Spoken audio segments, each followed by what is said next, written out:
Hello guys, আসসালামু আলাইকুম। কী অবস্থা সবার, কেমন আছেন সবাই? চলে আসলাম প্রেমের নীল কাব্য নতুন একটি গল্প নিয়ে। চলেন তাহলে দেরি না করে শুরু করা যাক আজকের গল্প। শীতের রিক্ততার প্রহরের সমাপ্তি অতি সন্নিকটে। পত্রহীন বৃক্ষ শাখাগুলিতে বসন্তের প্রথম বার্তা যেন কুড়ি হয়ে দেখা দিচ্ছে। গাছের ডালে কুকুরের আনাগোনা আর অলস মধ্যাহ্নে ভেসে আসা তার চাপা ডাক বসন্তের আগমনের বার্তাবাহক হিসেবে কাজ করছে। বাতাস এখনও উষ্ণ হয়নি, তবুও তার মধ্যে এক গোপন বেকুলতা মিশে আছে। আকাশে সোনালি রোদ আর নরম হাওয়ার স্পর্শ, মনে হয় প্রকৃতি যেন রঙিন ওড়না পরে বসন্তের অপেক্ষায় বসে আছে। সেদিন তিহু আর অফিসারটার কথোপকথন শুনছিল তাদের এই অনুষদের কেউ একজন। বেশ, তারপর থেকেই পুরো আইন অনুষদ জুড়ে গুঞ্জন উঠেছে তিহু আর নীলকে নিয়ে। বেশিরভাগ সবাই তো এটাই বিশ্বাস করে বসে আছে যে তিহু সত্যি সত্যিই নীলের বকদত্তা। তিহু প্রথম দিকে তত একটা গুরুত্ব না দিলেও এখন বুঝতে পারছে ব্যাপারটা ঠিক কত দূর গড়িয়ে আছে। তবে এখন আর সবার ভ্রান্ত ধারণা ভাঙার সুযোগ নেই তার কাছে। ইতিমধ্যেই এখন ভুয়া পরিচয় কাজে লাগিয়ে বিয়ের সুযোগ সুবিধা ভোগ করছে সে। সিনিয়রদের র্যাগিংয়ের হাত থেকে বাঁচার সঙ্গে সঙ্গে পাচ্ছে বেশ সম্মানও। আর কি লাগে? তাছাড়া এই কথা তো নীলে জানারও কোনো চান্স নেই, তাই বেশ শান্তিতেই আছে সে।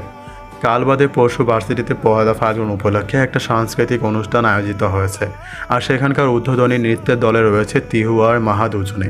ক্লাস শেষে ভার্সিটির ক্যাম্পাসে সবুজ চত্বরে বসে অনুষ্ঠান নিয়েই বিভিন্ন আলোচনা করছে তিহু, মাহা, সঙ্গে জন কয়েক তাদের আরও কিছু বান্ধবীরা, ইমা, কায়া, নিদ্রা, রোজা সহ আরও অনেকে। হঠাৎই নিদ্রার ফোন বেজে ওঠায় সেখান থেকে উঠে গেল সে। আলোচনার মাঝে হঠাৎ নিদ্রার এমন উঠে যাওয়ার তিহু বলল, আজ কেউ নেই বলে, নাইলে আমিও দেখে দিতাম। তার কথা শুনে কায়া বলল, দেখো আমাদের নেতার বউ বলে কি, সে কি সিঙ্গেল? কায়ার এমন কথায় মাহা তিহুর দেখিয়েছে, হেসে মনে মনে বলল, ও যে কি বন্ড তা তো শুধু আমি জানি। ইমা বলল, তাহলে এটাই সিলেক্টেড তো, যে আমরা লাল পেরে বসন্তী রঙের শাড়ি পরব? তিহু বলে উঠল, না, আমি তো ভাবতেছি সাদা বিধবার মতো শাড়ি পরে আসব।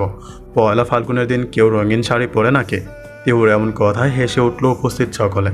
তারা মাহার দিকে তাকিয়ে ফিরে বলল, মাহুরে, আসলেই তোর ধৈর্য আছে। তিহু যে পরিমাণ ঘাড়তেরা, আল্লাহ, ওকে তো এতদিন কেমনি যে তুই সহ্য করছিস আল্লাহ জানে।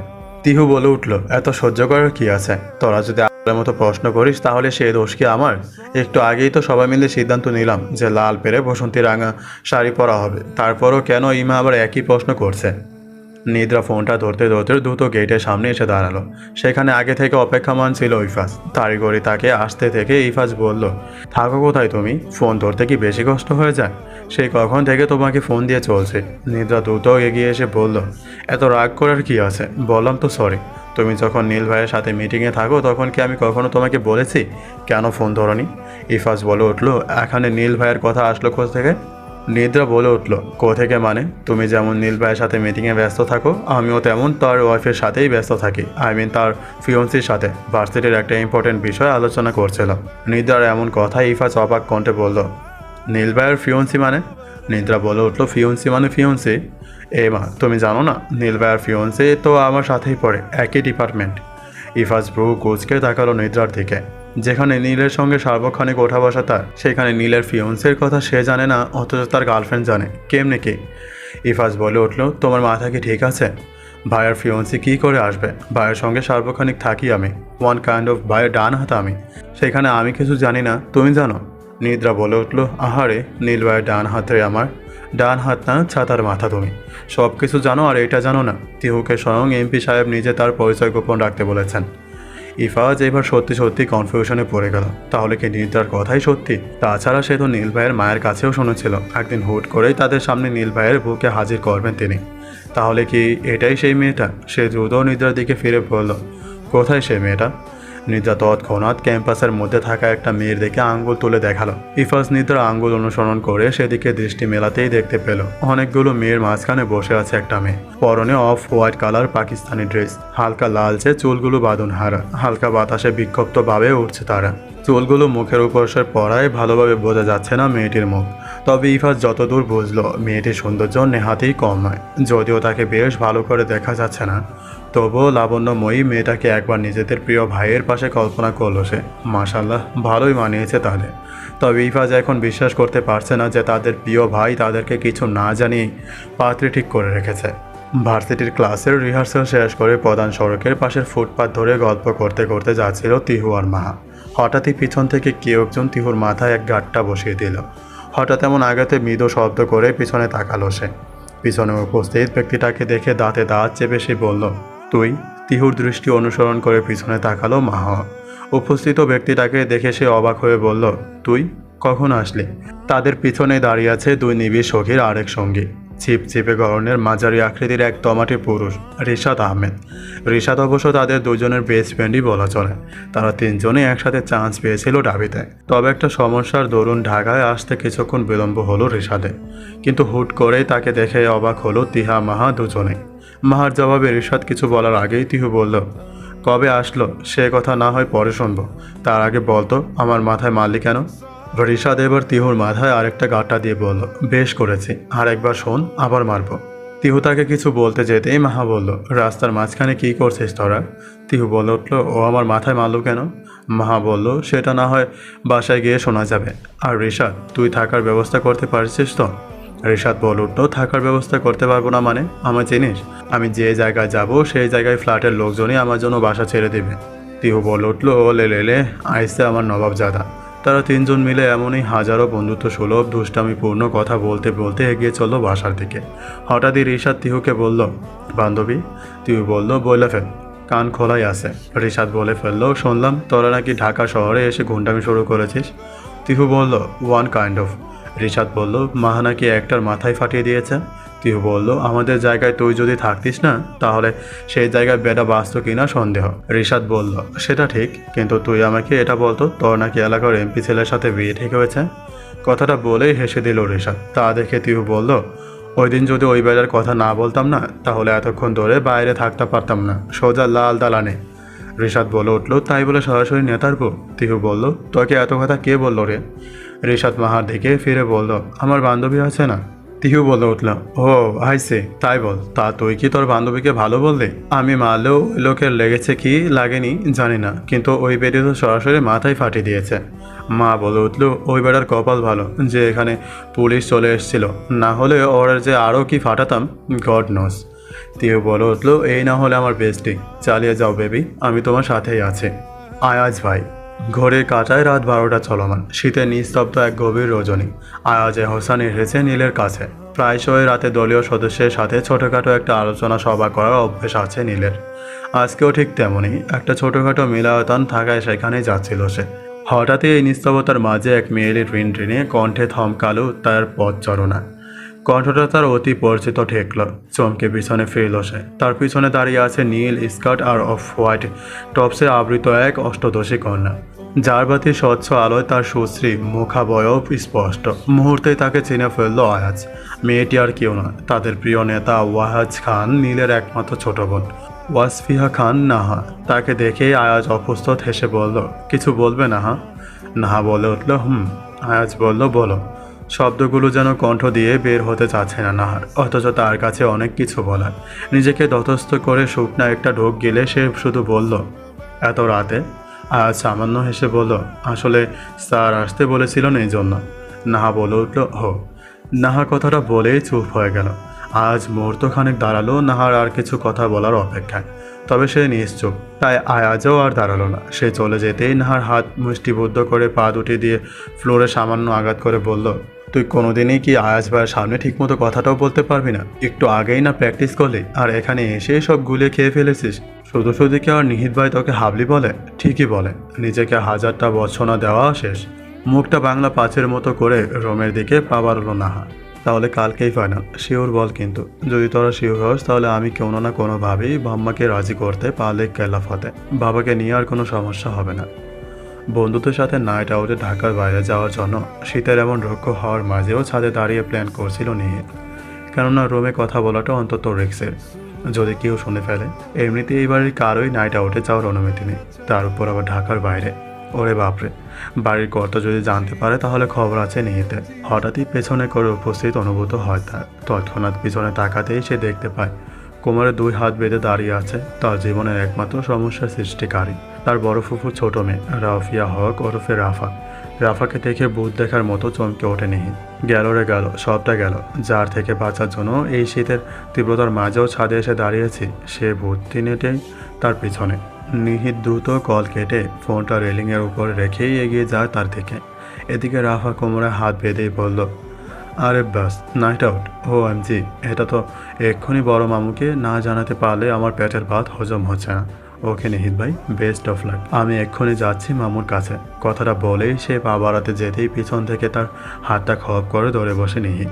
নিহিত বলল, ভূতনির বাচ্চা ভূতনি, আজকে তোকে এই ছাদের থেকেই ফেলে দেবো আমি। তখন ওপরে গিয়ে বড় মামুর কাছে নালিশ করিস।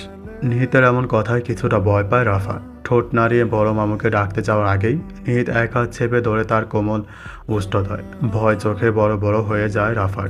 মৃদু ঘুঙ্গানি দিতে থাকে সে। তা দেখে নিহিত বাঁকা হেসে বলে, কি হলো, মুখ দিয়ে কথা বের হচ্ছে না কেন? এমনি সময় তো বকবক করে আমার কানের পোকাগুলোই নাড়িয়ে দিস, এখন কথা বেরোচ্ছে না কেন? হ্যাঁ।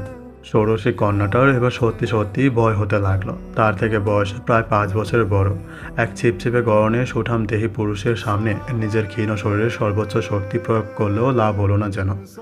এক চুলও নড়ল না নিহিত। এদিকে রাফার এমন বাঁচার আপ্রাণ চেষ্টায় তাকে ধাক্কা দেওয়ার ব্যাপারটা বেশ উপভোগ্য ঠেকছে নিহিতার কাছে। ভীত রাফা এবার চোখ দিয়ে অনুনয় করতে লাগলো। এবার বেশ মায়া হলো নিহিতে। সে তার মুখটা ছেড়ে দিয়ে বলল, এইটুকু বয়সে চোখে এত মায়া কোথেকে আসে তোর, পিচ্ছে কোথাকার, যা আমার সামনে থেকে। আর আমার নাইট আউটের কথা যদি কেউ জানতে পারে না, তাহলে মনে রাখিস এই শেওড়া গাছের পেতনি দিয়েই তোর ঘাড় মটকাবো। নিহিতের থেকে ছাড়া পেয়ে রাফা জোর করে একটা নিঃশ্বাস নিল। অতঃপর ফের দুষ্ট হেসে বলল, কেন কেন, শেওড়া গাছের পেতনি দিয়ে কেন? পেতনি কি তোমার বউ নাকি? নিহিত বলে উঠল, দাঁড়া দেখাচ্ছি পেতনি আমার বউ কিনা। কথাটা বলে সে রাফার পিছু নিতে রাফা এক ছুটে সিলিক ওঠার সিঁড়ি বেয়ে নিচের দিকে যেতে যেতে বলল, নাইট আউটের কথা কাউকে বলি বা না বলি, শেওড়া গাছের পেতনি যে তোমার বউ এটা সবাইকেই বলবো। রাফা নিচে চলে যেতেই তার দিকে ফিরে নিহিত মুচকে হেসে বলল, পাকনি কোথাকার। বহুদিন পর সবার অনুরোধে আজ ঘরের কোণে পড়ে থাকা গিটারটা হাতে নিয়েছে নীল। গিটারের স্ট্রিংয়ে তার শুকনো হাতে আছরের টুং টুং শব্দ হচ্ছে। কি গান গাইবে বুঝতে পারছে না সে। হঠাৎই স্মৃতির পাতায় একটা সুর হানা দিতেই গলায় খাকরি দিয়ে সে গেয়ে উঠল, সারা রাত ভোর চোখের ভেতর স্বপ্নে তোমার আনাগোনা নেমে আসে ভোর, থাকি তবু তোর হাওয়ায় হাওয়ায় জানা শোনা। দলের সকলের প্রিয় নেতার কণ্ঠে এমন গানে মুগ্ধ হয়ে চেয়ে আছে। নীল এবার বেশি জোরে গিটার বাজিয়ে গেয়ে উঠল, তুমি দেখা দিলে তাই মনে জাগে প্রেম প্রেম কল্পনা, আমি তোমার হতে চাই, এটা কোনো মিথ্যে গল্প না, আমি তোমার হতে চাই, এটা কোনো মিথ্যে গল্প না। নীলের কণ্ঠস্বর যেন মিলিয়ে গেল নিস্তব্ধ সেই নিশীথের হিমেল হাওয়ার মাঝে। আহাদ, ইনান, ফারহাদ সহ উপস্থিত সকলে একসাথে বলে উঠল, হো ভাই, আপনার যে কণ্ঠ না। হালকা হাসল নীল। ঠিক তখনই ইফাজ বলল, ভাই, গানটা কি আমাদের ভাবিকে ডেডিকেট করে গাইলেন? তৎক্ষণাৎ কুচকে গেল প্রিয় নেতা নীল। মন যুক্ত চোখের উপরে থাকা কৃষ্ণকালো ভূত হয়। তবে সে কিছু বলার আগেই উপস্থিত সকলে অবাক হয়ে বলল, ভাবি মানে? ইফাজ বলে উঠল, সেটা না হয় ভাইয়ের কাছেই শোন। নীল বলল, আমার কাছে শুনবো মানে? কি উল্টাপাল্টা কথা বলছিস? ইফাজ বলে উঠল, ভাই, এখন অন্তত আর মিথ্যে বলেন না। আমি সবটা জানি। এমনিতেই তো আমাদের আজান্তে ভাবিকে পছন্দ করে রাখছেন, তার উপর কিনা আমার গার্লফ্রেন্ডের ডিপার্টমেন্টের। যাই হোক ভাই, আপনার চয়েস আছে বলতে হবে। ভাবি কিন্তু মাশাআল্লাহ। নীল বলে উঠল, হোয়াটস রাবিশ, আর ইউ ক্রেজি? এসব উল্টাপাল্টা কথা থেকে ঢুকে তাদের মাথায়? ইফাজ বলল, ভাই, এখনও আপনি হয়তো জানেন না, নিদ্রাও কিন্তু দাবিতে চান্স পেয়েছে, আর আইন অনুষদেই। আর শুধু এইটাই নয়, পুরো আইন অনুষদ জুড়ে সবাই জানে, শুধু আমাদেরই আপনি বললেন না। নীলের এবার সত্যিই মেজাজ গরম হতে লাগলো। কী সব বলে যাচ্ছে ইফাজ তখন থেকে। তবে নীল কখনোই তৎক্ষণাৎ সিদ্ধান্ত নেয় না। সে খুবই ধীরধী সম্পূর্ণ পুরুষ। তবে সে বুঝতে পারছে না কেন কোনো মেয়ে তাকে নিয়ে এত অদ্ভুত পরিচয় হাঁটাবে। কিন্তু এখন সবার আগে জানার বিষয় মেয়েটি কে। তাই নীল ইফাজের দিকে ফিরে বলল, মেয়েটির নাম কি রে? ইফাজ সহ উপস্থিতি সকলের এবার সত্যিই দ্বিধাদ্বন্দ্বে পড়ে গেল। কেননা সবারই নীলকে খুব ভালো করে চেনা। এমন অসময়ে হাসি ঠাট্টা করার মতো পুরুষ একদমই নয় সে। তবে মেয়েটি কি মিথ্যা বলেছে? ইফাজ বহু কষ্টে মনে করার চেষ্টা করলো নিদ্রা তাকে কী নাম বলেছিল। অবশেষে মনে পড়তেই সে নীলের দিকে চেয়ে বলল, ভাই, তিহু বা এইটা কিছু? নীল বলল, কোথায় পড়ে বললি? ইফাজ বলে উঠল, ঢাকা বিশ্ববিদ্যালয় আইন অনুষদের প্রথম বর্ষে। নীল বাজ পাখির নয় তীক্ষ্ণ দৃষ্টি মেলে বলল, হ্যাঁ, হো আইসি। তাহলে তো এবার দেখতেই হচ্ছে কে সেই মহাশয়নী যে আমার পরিচয় দিয়ে সবাইকে বোকা বানাচ্ছে। আকাশে আজ ফাল্গুনী আবির ছড়িয়ে পড়েছে, বাতাসে পলাশের গন্ধ আর মনের কোণে গোপন সুরের গুঞ্জন। ভোরের নরম আলোয় কুয়াশার ওড়না সরে গিয়ে প্রকৃতির লাবণ্য বেরিয়ে এসেছে। শিমুল আর পলাশের ডালে ডালে লাল রঙের আগুন লেগেছে। প্রকৃতি যেন তার পুরনো জীর্ণ বসন্ত বদলে এক নতুন রঙে সেজেছে। কোকিলের কুহুতান আজ কোন হরে পৌঁছাচ্ছে আগমনী সুর হয়ে। পুরনো পাতা ঝরে গিয়ে নতুন পাতা দল মাথা তুলে দাঁড়িয়েছে। পত্রে পত্রে আজ নতুন প্রাণের বার্তা। আজ পহেলা ফাল্গুন, ফাল্গুনের রং লেগেছে সমগ্র ঢাকা জুড়ে। ঢাকা বিশ্ববিদ্যালয় প্রাঙ্গণে ধীরে ধীরে এসে থামলো রোলস রয়েস প্যান্থম মডেলের কালো গাড়িটি। সেখান থেকে বেরিয়ে আসলো এলাকার জনপ্রিয় নেতা সাহেব ওয়াহাজ খান নীল। তার পরনে আজ ঘটনাগতিক শুভ্র পাঞ্জাবির পরিবর্তে নীল পাঞ্জাবির রঙিন ছটা, যা তার শৈল্পিক দেহে ছড়াচ্ছে এক অন্যান্য মুগ্ধতা। কতদিন পর যে বিশ্ববিদ্যালয়ের প্রাঙ্গণে সে পা রাখলো তার ঠিক নেই। প্রতি অনুষ্ঠানেই আমন্ত্রিত হয় তারা, তবে আসার সময় কই, বিশেষ অনুষ্ঠানে আদি ব্যতীত কোথায় যাওয়া হয় না তাদের। কিন্তু আজকের এই আশাটার কারণ সম্পূর্ণ ভিন্ন। লোকচক্ষে তাদের প্রিয় নেতা এসেছে তাদেরই আমন্ত্রণে। তবে নীল জানে সে এসেছে শুধুমাত্র সেই মহিয়া সৈন্যের খোঁজে। এই জন্যই আসার ব্যাপারে আগাম কোনো বার্তা সে পাঠায়নি। যদি তার আসার কথা জানতে পেরে সেই মেয়েটিই না আসে, তাই এমনটি হুট করে আজ হাজির হয়েছে সে এখানে। গাড়ি থেকে নেমে অতি সাধারণ লোকের মতোই সে হেঁটে প্রবেশ করছিল বিশ্ববিদ্যালয়ের বকুলতলার দিকে। আজ তার সাথে একটা বডি গার্ডও নেই। সম্পূর্ণ সাধারণ স্বাভাবিক একজনের মতোই এসেছে সে। সে যখন প্রায় এগোচ্ছে ঠিক তখনই পিছন থেকে দ্রুত ছুটে আসা কারোর সাথে ধাক্কা লাগলো তার। নীল দ্রুত পিছন করে দেখল উচ্চতা তার কাজ সময়ে ক্রমণী। সুদীর্ঘ অক্ষি পল্লব বিশিষ্ট ডাগর ডাগর চক্ষু মেলে চেয়ে আছে তার দিকে। রোমান্টিক সৌন্দর্যও যেন সৌন্দর্যের সংজ্ঞা থেকেই বদলে যাচ্ছে। এতটাই আবেদনমনীয় লাগছে তাকে। তবে নীলের মনে হচ্ছে সে আগেও কোথাও এই মেয়েটিকে দেখেছে। সে যখন তীক্ষ্ণ দৃষ্টিতে মেয়েটিকে বিশ্লেষণ করতে ব্যস্ত, ঠিক তখনই মেয়েটি বলে উঠল, sorry sorry, I am really sorry. আসলে আমি একটু তাড়াহুড়ে আছি তো, এই জন্য আপনাকে দেখতে পাইনি। I am really sorry for that. কথাগুলো এক নিঃশ্বাসে বলেই রেশমি চড়ি আবৃত দুহাতে পরনের শাড়িটি উঁচু করেই সে দৌড় লাগলো বকুলতলার উদ্দেশ্যে। নীল তখনও চেয়ে আছে রমণীটির পানে, তার ফর্সা দেহটা আবৃত লাল পেরে বসন্তী রাঙা শাড়িতে। তবে অতি আশ্চর্যের বিষয় হলো রমণীটির চুল সুদীর্ঘ, কেশ ঝড়ের অধিকারণী সে। নীল আগে কখনো এত লম্বা চুল দেখেনি। খুব বড় জোর মুন্নির চুলগুলো, তাও তো কোমর সম। তবে রমণীটির চুল হাঁটু থেকেও 2 ইঞ্চি নিচে ছুঁয়েছে যেন। রমণীটি দৃষ্টির আড়ালে চলে যেতেই ধ্যান ভাঙল নীলের। এতক্ষণ এমন বোকা দৃষ্টি মেলে চেয়ে থাকার জন্য নিজেকে হাজারটা বছনা জ্বালানো সে। অতঃপর পা বাড়ালো বকুলতলার উদ্দেশ্যে। বকুলতলা প্রাঙ্গণ আজ যেন এক নতুন রূপে সেজে উঠেছে। পলাশ আর শিমুলের স্নিগ্ধ রং তার চারিধারে ছড়িয়ে আছে, অপথা থির্ব মুগ্ধতা নিয়ে। গাছের শাখা শাখায় নবকিশলয়ের উকি ঝোঁকে, আর এই রঙের উৎসবে নবীন প্রাণীরা যেন এক অভিনয় চলে সুরে মেতেছে। সাধারণত পয়লা ফাল্গুন, পয়লা বৈশাখে এই ধরনের অনুষ্ঠানগুলো বকুলতলাতেই আয়োজিত হয়। কোনো বিশেষ জমকালোভাবে নয়, তবে এক অনবদ্য সৌন্দর্যের জলকানি নিয়ে প্রতিটি নবপ্রাণ জেগে ওঠে নবদিনের উচ্ছ্বাসে। আজও তার ব্যতিক্রম নয়। বকুলতলাতেই আয়োজিত হয়েছে ফাল্গুন অনুষ্ঠানে, তবে একটু অন্যরকম অঙ্গিকে। উন্মাক্ত অনুস্রোতের জন্য আসনের পাশাপাশি আসন সজ্জিত হয়েছে সকল শিক্ষকের জন্য। মঞ্চের ঠিক বিপরীত ধারে বসে আছে শিক্ষকবৃন্দ। কিছুক্ষণের মধ্যেই শুরু হবে উদ্বোধনী নৃত্য। শিক্ষকদের সঙ্গে সঙ্গে ব্যাপক পরিগত দৃষ্টি মেলে চেয়ে আছে উপস্থিত জনশ্রোতা। নীল এগিয়ে গেলে ভার্সিটির ভাইস চ্যান্সেলর বিসি এর সাথে দেখা করার উদ্দেশ্য। এদিকে নীলকে দেখে ব্যস্ত হয়ে পড়ল সকলে। নৃত্যশিল্পীরা তখনও রিহার্সাল রুমে। বাকি সকলে নীলকে দেখে এক প্রকার অবাক হয়ে ব্যস্ত হয়ে পড়েছে তার আসনের জন্য। নীল সবাইকে শান্ত করে উপস্থিত সাধারণ জনগণের মতো একটা সাধারণ চেয়ারে বসল। উপস্থিত সকল ছাত্ররা তার পাশে একজোট হয়ে দাঁড়িয়ে গেল। কেউ বা মুগ্ধ দৃষ্টিতে চেয়ে রইল তার পানে। এটাই তো তাদের নেতার বিশেষত্ব, যে কোনো জায়গায় যে কোনো মানুষের সাথেই সহজে মিশে যান তিনি।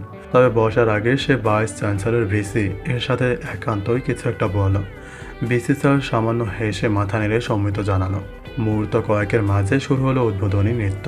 বেজে উঠল ফাল্গুনের এক অতি পরিচিত গান। ফাল্গুনেরও মোহনায় মন মাথানো মহুয়া, রঙ্গিনী বহুর নেশা কোন আকাশে নিয়ে যায়, ফাল্গুনেরও মোহনায়। শুরু হলো একঝাঁক রমণীর এক অনবদ্য নৃত্য পরিবেশনা। সবাই মুগ্ধ দৃষ্টিতে তাকিয়ে আছে সেদিকে। তবে নীলের চোখ যেন আটকে গেছে এক রমণীর পানে। সকালে সেই মেয়েটি না? হ্যাঁ, সেই তো। মেয়েটা এত ভালো নাচ জানে, মাইন্ড ব্ল্যাঙ্ক। নীলের দৃষ্টি যেন সারছেই না। হঠাৎই কোথেকে জানি একদল তরুণ তরুণী এসে তাদের সবার উপর রঙিন আবু ছাড়িয়ে দিল। ক্যাশবতী সেই মেয়েটির স্রোতস্বনির বিক্ষিপ্ত তরঙ্গের ন্যায় একঝাঁক কেশরাজি রঙিন হয়ে উঠল আবিরের রঙে। নীলের এক অদ্ভুত রকম অনুভূতি হলো মেয়েটিকে এই রূপে দেখে, যা আগে কখনো তার কঠোর হৃদয়ে দোলা দেয়নি। নাচ শেষে মঞ্চ থেকে নেমে তিহু নিজের বিক্ষিপ্ত ক্যাশরাজিকে যখন বাঁধনে আনতে আর তার উপর ছড়িয়ে থাকা আবিরগুলো সরাতে ব্যস্ত, ঠিক তৎক্ষণাৎ ভার্সিটির একজন স্টাফ এসে বলল, তিহু। তিহু বলে উঠল, কিছু বলবেন আন্টি? মহিলাটি সামান্য হেসে বলল, তোমাকে বিসি স্যার স্যার ডাকছে। তিহু অবাক হয়ে বলল, আমাকে? সালমা বলে উঠল, তোমাকে। তিহু বেশ অবাক হলো, বিসি স্যার হঠাৎ তাকে কেন ডাকতে যাবে? আর আজকে তো যাই হোক, সে আর বেশি কথা না বাড়িয়ে সালমাকে বিদায় জানিয়ে গিয়ে চলল বিসি স্যারের রুমের দিকে। বিসি স্যারের রুমের সামনে এসে সামান্য থমকালো সে। সেখানে এসি অন করা। শীত চলে গেছে ঠিকই, তবে এখনও এসি চলবার মতো ততটা গরম পড়েনি। গলা খাঁকড়ে দিয়ে মিহি কণ্ঠে দরজার উপর পাশ থেকে সে বলল, may I come in sir? VC স্যারের রুমের এই যে চেয়ারটাতে উল্টো দেখে ফিরে বসে আছে কেউ একজন। সে উত্তর না দিয়েই বরং নিজের হাতের ইশারায় তিহুকে ভিতরে আসতে বলল। তিহু সামান্য ব্রু কুচকে ভিতরে গেল। বেশ ঠান্ডা লাগছে তার, তবে রুমে কোথাও বিসি স্যার নেই। সে একবার আশপাশটাকে ভালো করে তাকালো, কিন্তু কোথাও নেই তিনি। আর চেয়ারে বসা মানবটাও সে তখন থেকে উল্টো দিকে ফিরে বসে আছেন। তিহুর এবার মেজাজ খারাপ হতে শুরু করলো। কথা বলবে না তাহলে ডেকেছে কেন? সে গমগমে কণ্ঠে কিছু বলার আগেই অপর পাশ থেকে এতটা তীক্ষ্ণ কণ্ঠস্বর ভেসে আসলো, introduce your self. Tihu Bru কোচকে বলল, কি? অপর পাশ থাকা আগন্তুকটি বলল, ইংরেজি বোঝো না? ওকে ফাইন, তোমার পরিচয় দাও। নাম কি তোমার? তিহুর মেজাজ এবার সত্যি সত্যি খারাপ হয়ে গেল। সে ইংরেজি কেন বুঝতে পারবে না? সে তো ওই লোকটার অহেতুক প্রশ্ন বলেছিল। কি? কিন্তু এই লোকটা কি কৌশলে তাকে অপমান করলো? এমনিতেই এই ঠান্ডা হওয়া শীত শীত করছে, তার উপর এই লোকের এমন কথার আগে শরীর শিরি করে উঠল তার। দাঁতে দাঁত চেপে সে বলল, আমি কেন ইংরেজি বুঝতে যাব না? হ্যাঁ, I know English very well, কিন্তু আপনি এটা বলুন, কেন আমার পরিচয় আপনাকে দিতে যাব? আগন্তুক লোকটি ফের থমথমে কণ্ঠে বলল, কারণ আমি জানতে চাই। তিহু মুখ ভাগিয়ে তার কথা বিকৃত করে বলল, কারণ আমি জানতে চাই? আপনি জানতে চাইলে কি আমার পরিচয়টা আপনাকে দিতে হবে নাকি? আগন্তুকটি বলল, অফকোর্স। তিহু বলল, কেন, আপনি কে বে? আগন্তুকটি বলল, তোমার ভুয়া জামাই বে। তিহু চমকে তাকালো, কণ্ঠে একরাশ বিস্ময় নিয়ে সে বলল, মানে? নীল ইজি চেয়ারটা ঘুরিয়ে তিহুর দিকে ফিরতে ফিরতে বলল, মানে আমি এমপি ওয়ালিদ খানের একমাত্র ছেলে ওয়াজ খান নীল, যার ভুয়া বউ হিসেবে তুমি ভার্সিটিতে তাস ছড়িয়ে বেড়াচ্ছ। I am right? Neel Tihu একে অপরকে দেখে দুজনেই অবাক হলো। একজনেরও চিনতে বাকি রইল না অপরকে। সকালে হালকা মেকআপের দারুণ নীল তিহুকে চিনতে না পারলেও এখন বেশ ভালো করেই চিনতে পেরেছে অসভ্য মেয়েটিকে। দুজনেই একসঙ্গে বলে উঠল। তিহু বলল, আপনি? নীল বলল, ইউ। নীল দ্রুত এই যে চেয়ারটা থেকে উঠে দাঁড়ালো। তিহু অবাক হয়ে বলল, আপনি ওয়াজ খান? নীল বলে উঠল, just shut up you liar. সেদিন আমার সাথে ওরকম রাফ বিহেভ করছো, আর আমার পরিচয় নিয়েই পুরো ভার্সিটিতে এসে ছড়াচ্ছ। তিহু একটা শুকনো ঢুক গেল। এবার কি হবে? মানে যার পরিচয় নিয়ে ও এতদিন বিভিন্ন সুযোগ সুবিধা ভোগ করেছে, সেটা আর কেউ নয়, সেই লোকটাই যাকে সে আগের দিন যাচ্ছে না তাই করে কথা বলেছিল। তিহু চোখ বড় বড় করে মনে মনে বলল, তিহু রে, আজকে তুই শেষ। তারপর সে দ্রুত নীলের দিকে তাকিয়ে কোনো রকম পূর্বাভাস ছাড়া পেছন থেকে দৌড় দিতেই গেল। নীল খপ করে ধরে বসলো তার নরম কোমল হাতটা।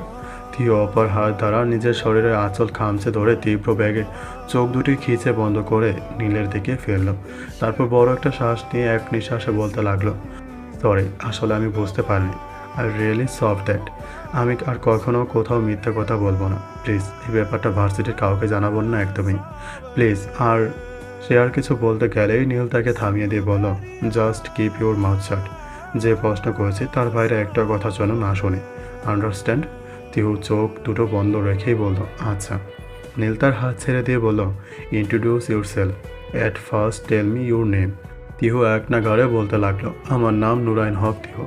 বাবা নওশাদ হক, মা তোয়াইবা জামান, দাদু নুরজামান হক। সে আর কিছু বলতে যাবার আগেই নীল তাকে থামিয়ে দিয়ে বলল, শাট আপ, আমি শুধু তোমার নাম জানতে চেয়েছি, তোমার 14 গোষ্ঠীর বায়োডাটা না। তিহু বলল, শুনেছেন তো আমার নাম, তাহলে এবার আমি যাই। নীল বলল, শুনলাম, Nurain, interesting, I like it. Tihu বলল, তাহলে এবার আমি যাই। নীল তার দিকে এগিয়ে আসতে আসতে বলল, যাবে তো, কিন্তু আমার নামে যে মিথ্যা ঘটনা ঘটিয়েছ তার শাস্তির কী হবে? নীলের এমন কাছাকাছি এগিয়ে আসায় ভীতু তিহু দু কদম পিছিয়ে গেল, ভয়ে ভয়ে বলল, মানে? নীল বলে উঠল, মানে? নীল এগোচ্ছে, বিদ্যুতীয় পেছনে নিয়ে চলছে। হঠাৎই কংক্রিটের দেওয়ালের সাথে সজোরে ধাক্কা লাগে তার। পিঠে দারুণ ব্যথা লাগার দরুন তার গোলাপে আধজোড়া কচি কিশছলরের ন্যায় কেঁপে ওঠে। তবে নীল স্থির নয়, সে এগিয়েই চলছে। হঠাৎ যখন তাদের মাঝে মাত্র কয়েক ইঞ্চির ব্যবধান, তখনই নীল ঝুঁকতে শুরু করলো। তিহু জোরে এক নিঃশ্বাস নিয়ে শ্বাস আটকে চোখ বন্ধ করে দাঁড়িয়ে থাকলো। কি করবে বুঝতে পারছে না সে। বয়ার রুমে চলমান শীতলতায় শরীর অরষ্ট হয়ে আসছে তার। হঠাৎই নীল একদম ঝুঁকে তিহুর কানে কানে ফিসফিসে বলল, এর কি শাস্তি দেওয়া উচিত? Any idea? তিহু দ্রুত বেগে মাথা নাড়িয়ে বলল, না। নীল বাঁকা হেসে বলল, বাট আই নো। তিহু জিজ্ঞাসু দৃষ্টিতে তাকালো তার দিকে। তা দেখে নীল আলতো হাতে তার চুলগুলো পিছনের দিকে ঠেলে দিয়ে মুখটা একবারে তার কানের পিছনে নিয়ে বলল, মিথ্যাটাকে সত্যি করা? তিহু ফের জিজ্ঞাসু দৃষ্টিতে তাকালো নীলের দিকে। নীল আর কোনো কথা না বলে তাকে ছেড়ে বের হয়ে গেল রুম থেকে। তিহু তখনও তাকিয়ে আছে নীলের দিকে। লোকটা মাত্র কি বলল? যাই বলুক, তার কি? এখন শুধু তার এটা প্রয়োজন, লোকটা বাইরে তার মান সম্মানে 12টা বাজালো নাকি? তিহু দ্রুত ব্যালকনি দিয়ে নিচে তাকালো। না, নীল কিছুই করেনি। সে নিজের গাড়ি নিয়ে বের হয়ে যাচ্ছে ভার্সিটি ক্যাম্পাস থেকে। তিহু স্বস্তি নিঃশ্বাস ছাড়ল, কিন্তু হঠাৎই তার মনে পড়ল, লোকটির বলা শেষ কথাটা মিথ্যাটাকে সত্যি করা মানে কি? ফের চিন্তার রাজ্যে পড়ে তিহু।